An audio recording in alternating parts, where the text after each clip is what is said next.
Good morning all of you. Today we are going to discuss about the set theory, which is second unit.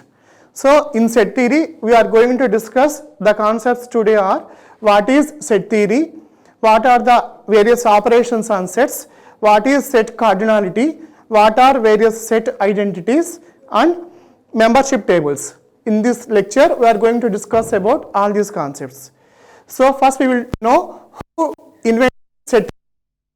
So German mathematician G. Cantor, he introduced the concept of set theory, where we are going to apply the set theory concepts. So set theory is the basis for many fields such as counting theory, relations, graph theory, finite state machines. In all fields we are going to apply the concept of set theory. So first we will discuss what is a set. So we can define a set as well-defined collection of objects. So set is nothing but well-defined collection of objects. The objects in a set are called as elements of a set or member of the set. So if we consider capital A is any set and small a is element of the set capital A, we can represent using small a belongs to A. That indicates that element small a belongs to the set capital A. In that way we can represent an element which belongs to a set. Consider an example, all vowels in the English alphabet. We know that A, E, I, O, U are the alphabets. So A, E, I, O, U are the alphabets. So all the alphabets can be represented in this way. V equal set of all A, E, I, O, U. In this way we can represent elements of a set. Next, represented by uppercase alphabets like A, capital B, capital C, etc. We will use all these notations to represent a set. Similarly, all the members or elements of the set are represented with lowercase letters. For example, small p, small q, small r, like that we can represent elements of the sets using lowercase letters. So here are the examples for various sets. See the first one, set of all natural numbers, which starts from 0, 1, 2, 3 and so on. Set of all positive integers is nothing but set of all natural numbers. Second, Z, it indicates set of all integers. Next, Z plus, which contains set of all positive integers. Z minus, set of all negative integers. Q, set of all rational numbers, where numbers will be in the form P by Q. Next, R indicates set of all real numbers. R plus indicates set of all positive real numbers. R minus indicates set of all negative real numbers. C indicates set of all complex numbers. So all these are various examples for sets. Next we will discuss about how a set can be represented. So we can say that we can represent a set in two ways. One is roster form or tabular form. Second one is set builder form. In both ways we can represent set. First we will discuss about what is a roster form. So if a set use it by listing all the members of the set, that method is roster method. So we are discussing that what are the various ways of representing set. One is roster form or tabular form. Second one is set builder notation. In form, it is nothing but listing all the members of the set. That method is known as roster form. Example, if we want to represent a set with the elements A, B, C, D, we can represent like this, set of A, B, C, D. So if we list all the elements of the set, then that is nothing but roster form. See one example for roster form. The set V of all vowels in the alphabet can be written as V equal set of A, E, I, O, U. That means all the elements are represented in the set. That is nothing but roster form. One more example is set of all odd positive integers less than 10. So we know that 1, 3, 5, 7 and 9 are the odd positive integers which are less than 10. So all the elements can be listed like this. Set of all 1, 3, 5, 7, 9. This way, if we specify all the elements of the set, that is nothing but roster form. Next, we will discuss about set builder notation. So what is set builder notation? In set builder notation, instead of specifying all the elements, we can represent all the elements with their common property. For example, if you take the set O of all positive integers less than 10, it can be represented like this. O equal set of all x such that x is a positive integer, x is an odd positive integer less than 10. So we can represent as O equal set of all x such that x is an odd positive integer less than 10. In this way, instead of specifying all the members, we can specify using the common property. This is nothing but set builder notation. So here some examples are given, some problems are given, you have to express in set builder notation. See the first one, minus 2, minus 4, minus 6. If you observe it, minus 2, minus 4, minus 6. If you observe it, all are even numbers. So the set can be represented as set of x such that x is minus 2n, where n is a natural number. We know that what are the natural numbers? 1, 2, etc. All these are natural numbers. If you substitute n equal 1 here, we get minus 2. If you substitute n equal 2 here, we get minus 4. If you take n equal to 3, we will get minus 6. In this way, all the set members of the set can be represented like this. Set of all x such that x equal minus 2n, where n is a natural number. So this is the set builder notation for the given set. Observe the second one, 0, 3, minus 3, 6, minus 6, 9, minus 9 and so on. So if you observe all the elements of the set, we can understand that all the members are multiples of 3. Some are positive, some are negative. So we can represent like equal 3n, where n is any integer. Integer maybe it can be either positive or it can be negative. For example, if you take n equal to 2, then we get x equal 6, which is the element of the set. For example, if you take n equal to minus 1, minus 1 means it will get minus 3. So which is a member of the set. So whatever the integer value the n takes, the result will be in the set. So the given set can be expressed as set of all x such that x equal 3n, where n can be any integer. So this is the set builder representation of the given set. See the third one. All the elements are 2, 3, 4, 6, 8, 9, 10 and so on. So if you observe the problem, 2, 4, 6, 8, 10, all these are multiples of 2. 3, 6, 8, 9, etc. All these are multiples of 3. That means the elements in the set can be either multiple of 2 or multiple of 3. So solution for this bit can be written as set of all x such that x equal to n or x equal 3n, where n is a natural number because all are positive numbers. So here domain we take as set of all natural numbers. If you take n equal to 1, we will get 2 or 3. Both belongs to the set.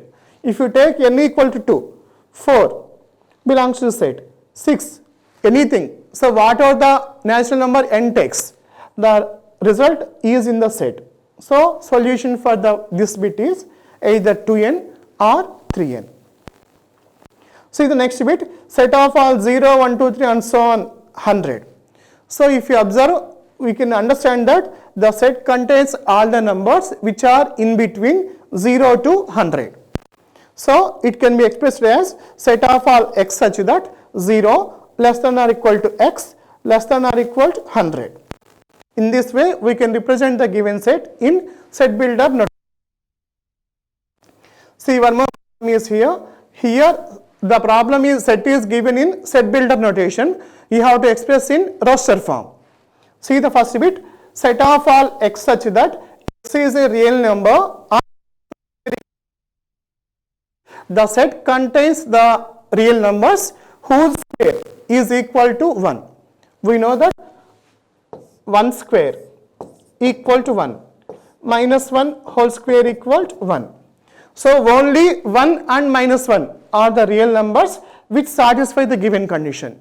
So solution for this bit is 1 and minus 1. See the second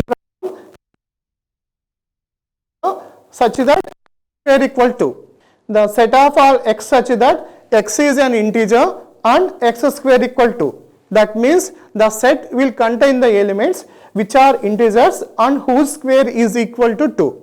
But we know that there is no single integer which satisfies the condition. So solution for this is no element or empty set. See the next one, set of all x such that x is a positive integer which is less than 12. That means the set will contain all the positive integers which are less than 12. The solution will be from 1, 2, 3 up to 11. We should not consider 0 as the member of the set because 0 is neither positive nor negative. It is a non-negative integer. We cannot consider it as positive integer. So solution for this bit will be 1, 2, 3 and so on up to 11. Next one we will discuss about empty set. So what is an empty set? The set with no members. So this empty set is also called as null set. So null set or empty set is nothing but the set with no elements. So they are denoted by either empty braces or pi to denote a empty set. Here one example is given, the set of all positive integers which is less than 10 which are divisible by 11. That means the set contains all positive integers which are less than 10 and are divisible by 11. But there is no positive integer less than 10 and which are divisible by 11. So the given set will be empty. That's why this set is an example for empty set or null set. Next we will discuss a singleton set. So what is a singleton set? Set which contains exactly one element. It is called as singleton set. It is also called as unit set. For examples for this are the set containing element, only one element A. It is denoted by singleton A. So this is an example for singleton set. So it is a singleton set which contains only capital A as its member. So this is one of the examples for singleton set. Next, note that pi is not equal to singleton pi. So we can observe that there is a difference between pi and singleton pi. So there is a difference between both. So if you observe, there is a difference between this pi and singleton pi. So what is the difference? This is a empty set, means which doesn't contain any element. This is a singleton set. So this is a singleton set which contains pi as its element. So that is the difference between pi and singleton pi. This is a empty set which doesn't contain any element, whereas this is a singleton set which contains pi as its member. So this is the example for singleton set. Next we will discuss about universal set. So what is universal set? All the sets we consider will be subset to some particular set. That is nothing but universal set, and it is denoted by capital U. And the set U is also called as universal set or universe of discourse. In both ways we can represent the universal set. Next we will discuss about equal sets. When can we say that two sets are equal? So we can say that two sets are equal if they have same elements. So we can say that two sets A and B, They are said to be equal if they have same elements. So, if A and B are two sets, we can say that A and B are said to be equal if for all x, x belongs to A, if and only if x belongs to B. That means whatever value of x take, if x is in A, it should be in B, and conversely, if x belongs to B, then x should belongs to A. If this property is satisfied, then we can say that A and B are equal. So, while we are checking whether the given sets are equal or not, we should consider 2 points. First one is the order in which the elements are listed doesn't matter. That means, for example, A equaled set, A equaled set 1, 2, B equaled set 2, 1. Even though order changes, elements are same. That's why we can say that here A and B are equal. Even though order changes, but as elements are same, we can say that both are equal. So, when we are checking whether the given sets are equal or not, the order of the elements doesn't play important thing. That is one point to consider. Next one is also it doesn't matter if an element of the set is listed more than once. For example,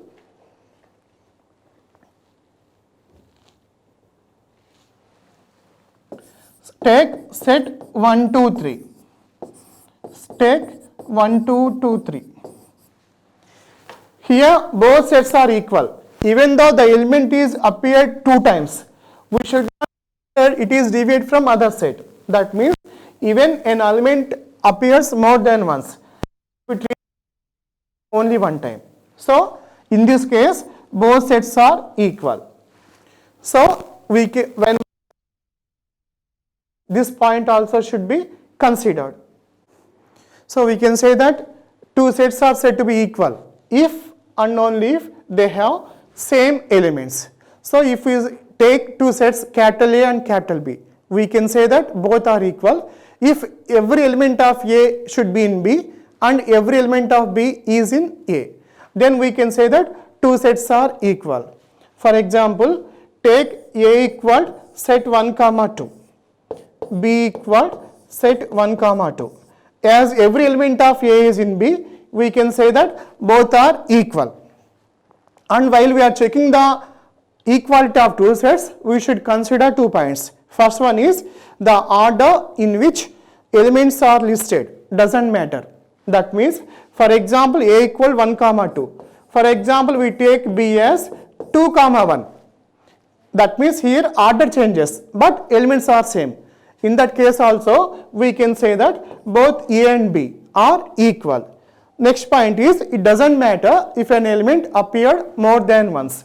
For example, if you take A equal to 1, 2, B equal to 1, 1, 2, even though 1 is appeared 2 times, it must be considered as only one time. So, in this case also, we can say that both are equal. So, we can say that 2 sets A and B are equal if they have same elements. Here some examples are given. You have to check whether they are equal or not. See the first one, 1, 3, 3, 3, 5, 5, 5, 3, 1. Just only we know that even though an element appeared more than once, it should be considered as only one time. Hence, as both elements are same, as order doesn't matter, we can say that both sets are equal. See the next one, set of 1, set 1, set 1. Here one element is singleton 1. One element is set 1, singleton 1. So both are elements of the set. Here both are not equal because this is a singleton set, whereas this set contains 2 elements. One is 1 and another is singleton set 1. Hence, the given sets are not equal. See the third one, pi and singleton pi. We already discussed that there is a difference between pi and singleton pi, where pi is a empty set or null set, whereas second one is a singleton set. As both are different, we can say that given sets are not equal. So these are some of the problems on equal sets. See, one more thing, here one problem is given, we have to check whether the given sets are equal or not. A is given as set of all elements which contains 1, 2, 3, 6. What is B? B stands for set of all positive divisors of 6. So what are the divisors of 6? 1, 2, 3, 6. All these are divisors of 6. So B contains 1, 2, 3, 6. What is 6? C. 6, 1, 3, 2. That means here even though order changes, it contains the elements of A and B. What is D? 1, 2, 2, 3, 6, 6. As we know that order doesn't matter and repetition of element doesn't matter, we can understand from the given example that all the sets A, B, C, D are equal.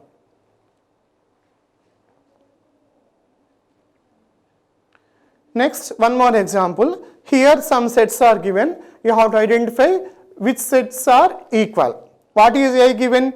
A is set of all X such that X is a letter in the word follow. That means the word is containing, it may be either F or O or L or W. It can be any of these things. What about B? B is such that X is a letter in the word wolf. That means the letter in the B may be either W or O or L or F. What does C stand for? C contains set of all elements which are in the word wolf. So we can understand that either A or B or C contains any of these letters F, O, L or W. Hence we can say that all the given sets are equal. Next we will discuss about equivalent sets. So far we discussed about equal sets. Now we are going to discuss about equivalent. When can we say that two sets are equivalent? So if we consider two sets A and B, they are said to be equivalent if they have same number of elements. For example, take one set P, Q, R, S. Take one more set A, B, C, D. First set contains 4 elements. Second set contains 4 elements. As both sets are having same number of elements, we can say that both are equivalent. Take one more example. One set contains elements 1, 2, 3. Another set is containing elements 4, 5, 6. As both sets are having same number of elements, that is 3, we can say that given sets are equivalent. Hence, we can define equivalent sets as the sets which are having same number of elements.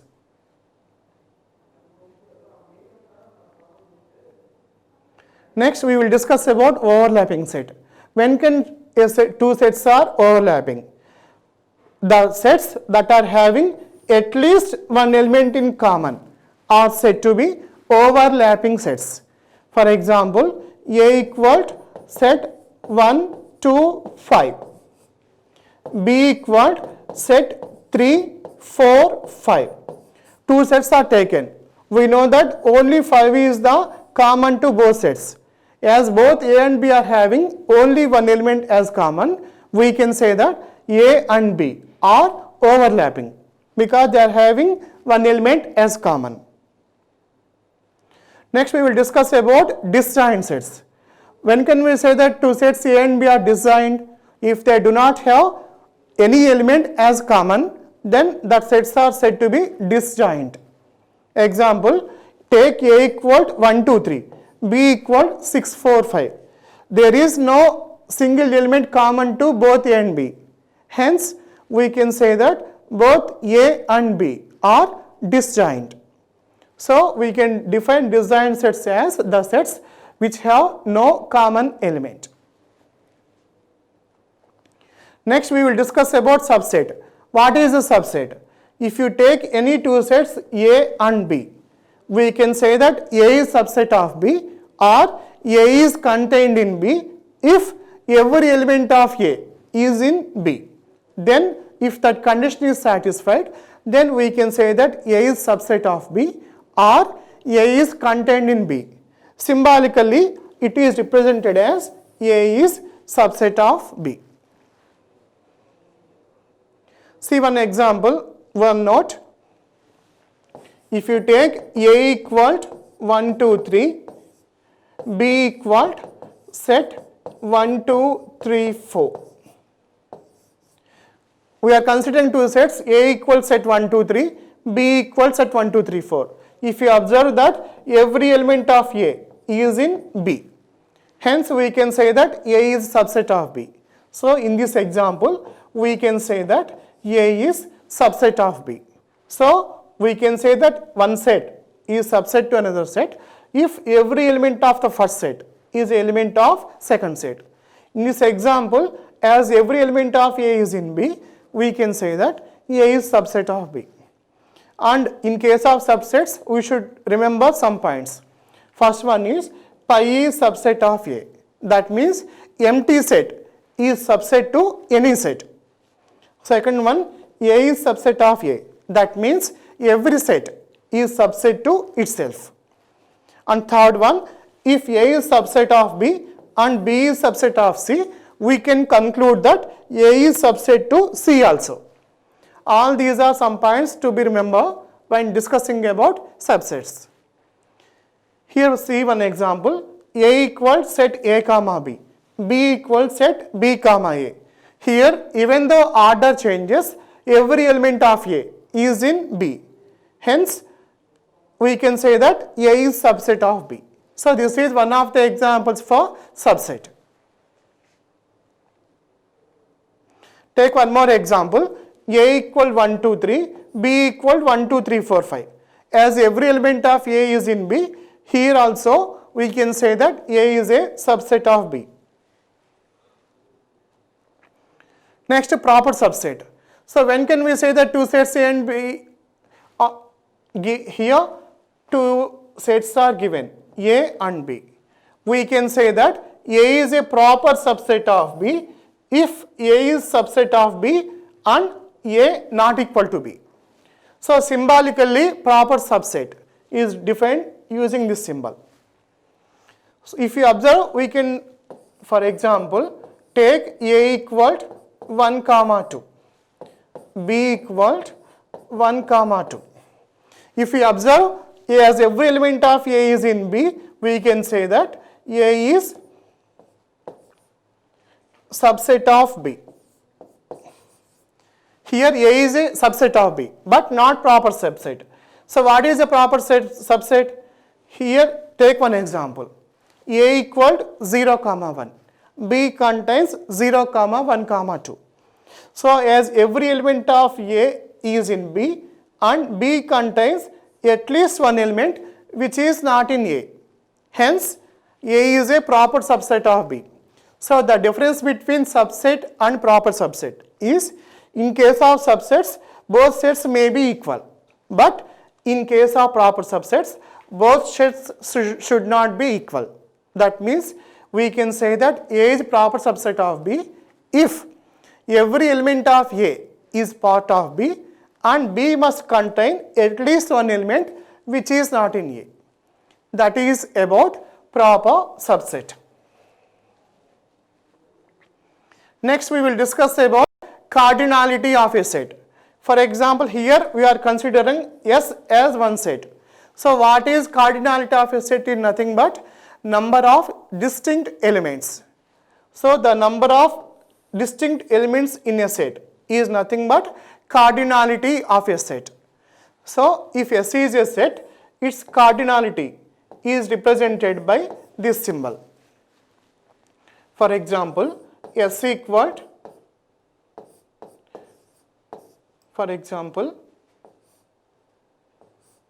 S equaled set 0, 1. As S contains two distinct elements, its cardinality is 2. Hence we can write mod S as 2. So cardinality is nothing but number of distinct elements in the set. In this example, as S is having two distinct elements, we can say that its cardinality is 2. Some more examples. Here A is the set of all odd positive integers which are less than 10. That means what might be the elements of A? A contains 1, 3, 5, 7, 9. All these numbers are less than 10 and odd. So as A contains 5 distinct elements, its cardinality is 5.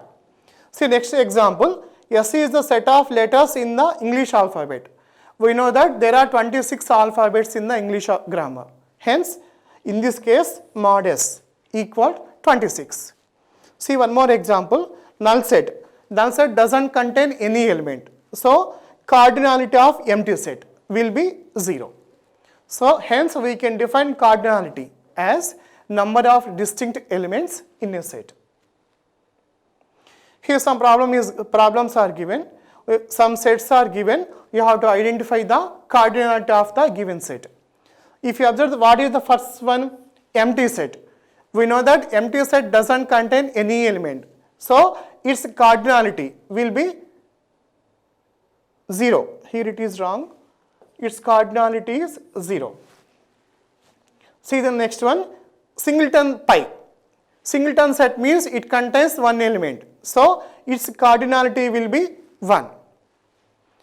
Next, set of all pi comma singleton pi.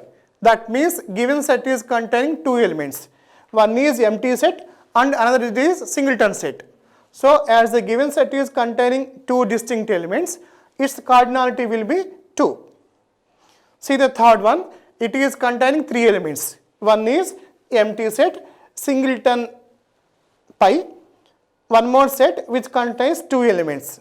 So, as the given set is containing 3 distinct elements, its cardinality will be 3. Next, we will discuss about Venn diagram. So, what is a Venn diagram? Venn diagram was invented in 1880 by John Venn. Why we have to use Venn diagram? Venn diagram can be used to represent the relationship between various sets. Here one example is given. This is Venn diagram which representing A is subset of B. A is subset of B means B may be more than A. That's why this is set A which is inside B. Hence we can say that this is a Venn diagram which is representing that set A is subset to B. In this way, using Venn diagram, we can represent the relationship between sets. Next, we will discuss about power set.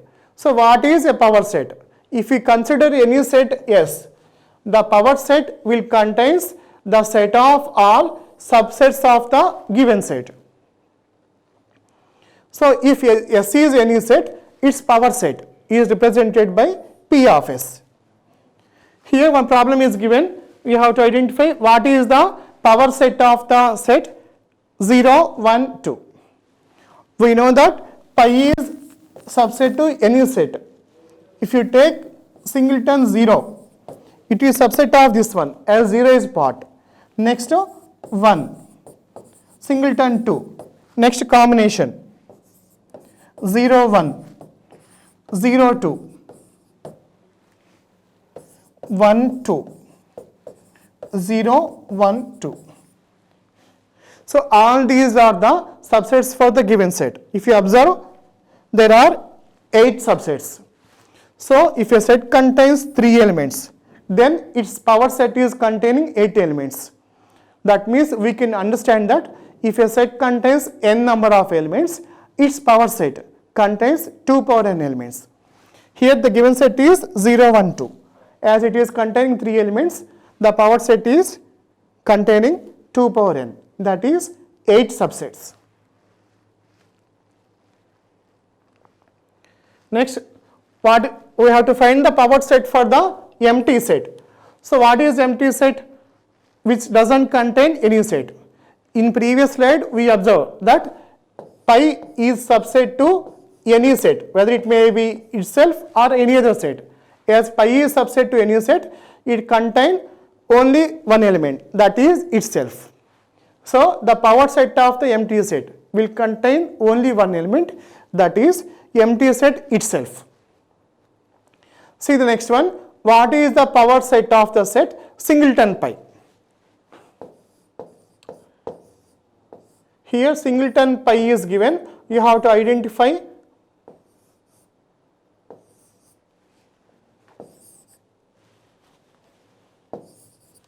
here singleton pi is given. You have to identify its power set. We know that every set is subset to itself and pi is subset to every set. So according to that rule, pi is subset of given set and given set is also subset to itself.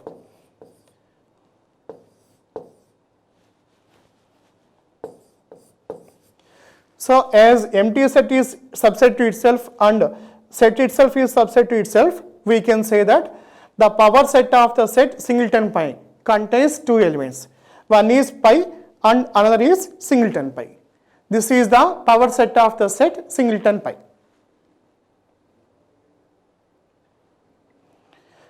So in earlier we observed that if a set contains n number of elements, its power set contains 2 power n elements. Next we will discuss about Cartesian product. So what is a Cartesian product? If we consider to any two sets A and B, the Cartesian product between A and B is denoted by A cross B and it is denoted as set of all ordered pairs AB where first element belongs to first set, second element belongs to second set. So this is the way of representing Cartesian product. A cross B equal set of all ordered pairs A comma B such that A belongs to first set and B belongs to second set. So this is the Cartesian product between two sets A and B. Here some problem is given. A is containing two elements 1 comma 2, B is containing elements A comma C, B comma C. So we have to find the Cartesian product. So Cartesian product is denoted by A cross B. It will contain set of all ordered pairs. First element should belongs to first set, second element belongs to second set. Here we have various options. First one combination is 1A, 1B, 1C, 2A, 2B, 2C. All these are the possible options. So A cross B contains 1A, 1B, 1C, 2A, 2B, 2C. So this is the Cartesian product for the given set. If you observe the order pair, first element is coming from first set, second element is coming from second set. In this way we can find Cartesian product between two given sets. So we have to observe that A cross B and B cross A will not be equal unless A is empty or B is empty or A equal to B. If any of these conditions is satisfied, in that case only A cross B and B cross A will be same. In the remaining cases, both will be distinct. For example, take A equal to 1 comma 2, B equal to A comma B comma C. So find A cross B and B cross A. Here A cross B contains 1A, 1B, 1C, 2A, 2B, 2C. Take B cross A. First element should come from B, second element should come from A. So combination will be A1, A2, B1, B2, C1, C2. So here we observe that A cross B is not equal to B cross A. So we should remember that A cross B will be equal to B cross A only if both sets are equal or if at least one of the set is empty. In that case only Cartesian products A cross B and B cross A will be same. In remaining cases it will be distinct. Here three sets are given. A equal to set of 0, 1, B equal set 1, 2 and C equal set 0, 1, 2. We have to find a Cartesian product between A, B and C. So what will be the element of A cross B cross C? Here, as the set is Cartesian product is between three elements, pair will contain three elements. First element should belong to first set, second element belongs to second set, third element belongs to second set. So combinations will be 0, 1, 0. Next to 0, 1, 1, 0, 1, 2. Next to 1, 1, 0. 1, 1, 1, 1, 1, 2. So first option is 0, 1, 0, 0, 1, 1, 0, 1, 2. Next one is 1, 1, 0, 1, 1, 1, 1, 1, 2. Next to 1, 2, 0, 1, 2, 0, 1, 2, 1, 1, 2, 2. So this is the Cartesian product between the given three sets. So if you observe, first element should come from first set, second element from second set, third element from third set. So this is the Cartesian product for the given three sets. So if we find the Cartesian product for the same set, for example, if you take any set A, if you find A cross A, that means Cartesian product for itself, then it will be represented by A square. Similarly, A cube can be written as A cross A cross A. Similarly, A4 can be written as A cross A cross A cross A, and so on. Generally, it can be represented as A power n equal set of all A1, A2 and so on An, such that AI belongs to A. In this way, we can represent Cartesian product between n number of sets. Here some practice problems are given. Some problems are given. We have to identify whether element 2 belongs to the given set or not. See the first one. Set of all x belongs to R such that x is an integer greater than 1. That means the set contains all the real numbers which are greater than 1. So it is clear that we can say that element 2 present in the set. See the next one. Set of all x belongs to R such that x is the square of an integer. That means the set contains only the elements which will be square to some other number. So 2 cannot be expressed as square. Hence we can say that 2 is not an element of this set. See the next set. Set of all 2 comma singleton 2. As it is clear that element 2 is a part of the set, we can say that the set is containing 2 as its member. See the last one. Set of singleton 2 comma set of singleton 2. 2 is not element because it is containing set as its member, not individual element as its member. Hence we can say that 2 is not an element of the last set. Here some statements are given. You have to check whether they are true or false. First one is 0 belongs to pi. It is false. Why it is false? Because we know that pi is an empty set which doesn't contain any element. Hence we can say that it is a false. Next one, pi belongs to singleton 0. It is also false. Why it is false?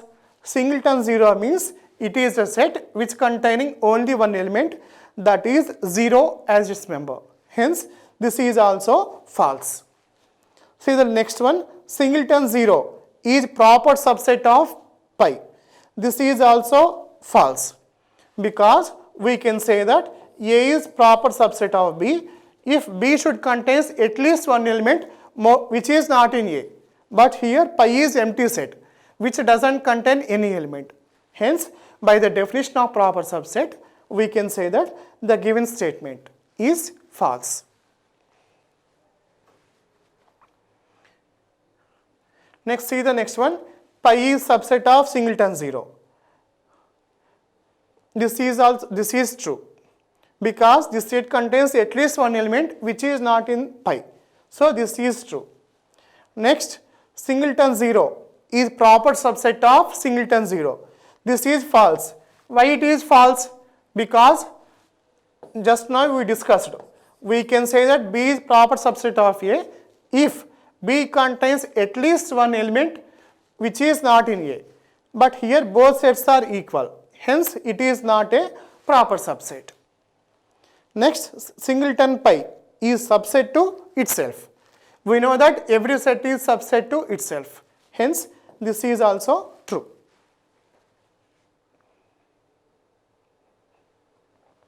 Here some statements are given, you have to identify whether they are true or false. See the first one, X belongs to singleton X. This is true. Singleton X means it is a set which contains X as its element. Hence the given condition is true. See the next one, singleton X is subset to itself. We know that every set is subset to itself. Hence this is also true. See the next one, set X, singleton X belongs to singleton set X. This is wrong because singleton set X contains X as its member, not another set as its member. Hence this is also false. Here singleton set X belongs to the set which contains singleton X as its member. Hence it is true. Here pi is subset to X. We know that empty set is subset to any set. Hence this is also true. So here pi belongs to singleton X. False, because this set is containing X as its member. Hence this is also false.